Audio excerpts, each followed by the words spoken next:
welcome to Sarah's Stamping Retreat. Today we'll be using a couple of different masking techniques together because I wanted to show you what gorgeous effects we can get from multiple masking. So I'm going to be using this Inky Bouquet stamp set from Altenew. I'm going to use this really large flower piece. And I use my stamp wheel to stamp it just in case I need to stamp it more than once. So I'm going to pop this in my stamp wheel. I'm going to pop a bit of rolled up tape inside to keep my card closed.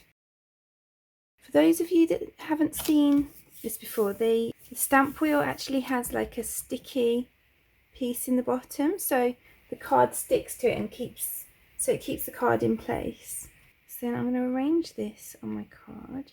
And the techniques that we're going to use today make for a really beautiful one layer card that has kind of loads to it. So I'm going to stamp this in black first. So I'm using the Altenew Jet Black Crisp dye ink. So I'm going to use my Altenew markers later, so I want to make sure I've got a dye ink. And then I'm just going to flip this. And then I want to stamp this on some masking sheet.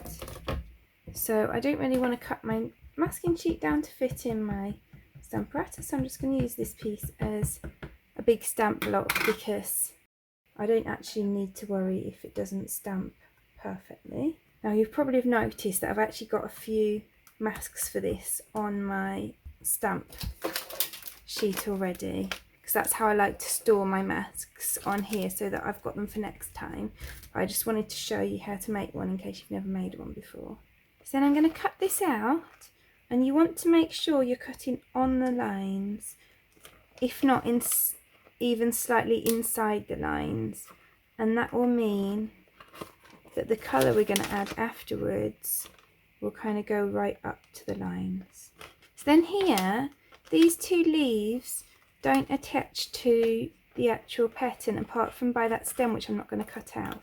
So when I get to pieces like that, I'm going to cut them separately, and then I'm going to stick them over the relevant part of the pattern on my card blank. So in case you've not done masking before, the masking is really just to kind of hide the bit that you don't want covered by whatever technique you're doing. So like for example, if we were going to blend all over this, then you'd get your blending in the background and you peel off your mask and you'd be left with this ready to colour.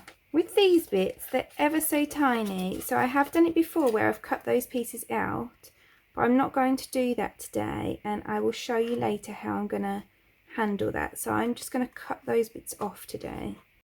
So then I can stick on this big bit, and you want to make sure all the way along that all the outlines kind of match up, because otherwise you're going to get kind of white edges around the image. So then I've got some more masking paper, and I'm just going to tear this into strips, and then I'm going to tape that over,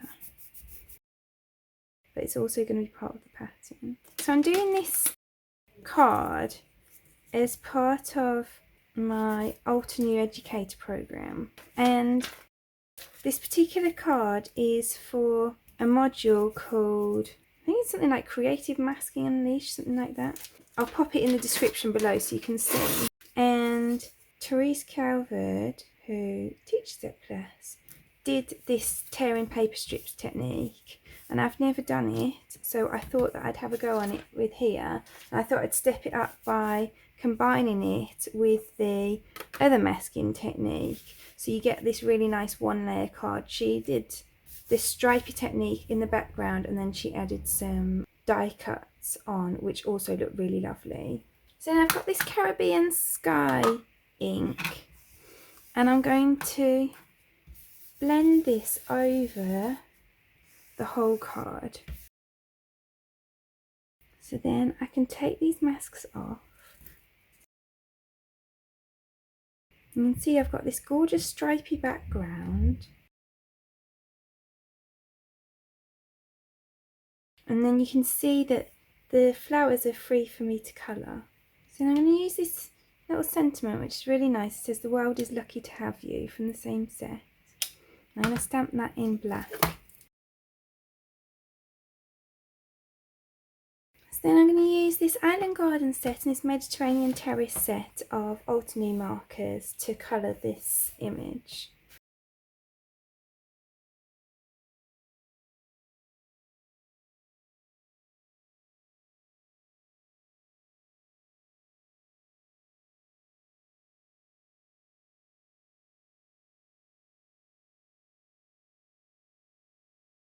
So then I'm just going to outline it with the Morning Frost pen from that Mediterranean Terrace Garden set. So then we're left with this beautiful one layer card with those gorgeous stripes in the background. I really like the torn look to the stripes rather than having them really kind of straight. So I really hope that you've enjoyed today's card. If you have, I'd appreciate you clicking like below, and you can also press subscribe if you'd like to see future videos. If you press the bell button and select all, then YouTube will also notify you when I've got a new video available. All of the products that I've used for today's card are listed in the description below, and there's also a link there to my blog where you can find a picture supply list if that helps you find what you're looking for. Thank you so much for joining me today. I hope to see you again soon.